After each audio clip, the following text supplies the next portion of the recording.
Iran বুঝে ফেলতেছে যে রাশিয়ার সহযোগিতার দরকার আছে, কারণ রাশিয়া হচ্ছে এখনকার আমেরিকাদের বিরুদ্ধে একটা সুপার পাওয়ার। এখন আমাদের 50টা পারমাণবিক অস্ত্র থাকার কথা ছিল,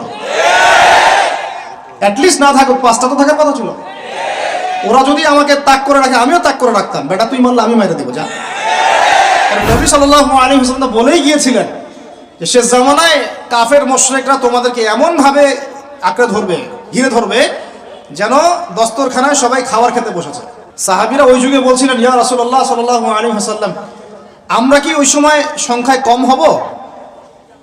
অবাক হয়েছিলেন তারা, কারণ ওই সময় তো ইসলামের বিজয়ের যুগ। আমাদের এইরকম অবস্থা হবে যেখানে আমরা 313 মিলে 1000 বদরে ঠেকাই দেই, 700 মিলে উহুদে 3000 ঠেকাই দেই, মোতাব যুদ্ধে আমরা কত 3000 নিয়ে 2 লাখকে ঠেকাই দেই। ওই মুসলমানদের এই অবস্থা হবে? সাহাবীরা বলছিলেন অবাক হয়ে। তখন নবীজি বলছেন, হ্যাঁ তোমাদের অবস্থা এরকম হবে, তোমরা সংখ্যায় হবা সমুদ্রের ফেনার মতো, কিন্তু 2টা জিনিস তোমাদেরকে পেয়ে বসবে, এই 2টার কারণে এই পরিণতি তোমাদের হবে। এটা আবরাহার যুগ না যে হস্তি বাহিনীকে ধ্বংস করার জন্য তৈরন আবাবিল আসবে, এটা সেই যুগ নয়। এখন আবাবিল আপনাকেই হতে হবে, আমাকেই হতে হবে।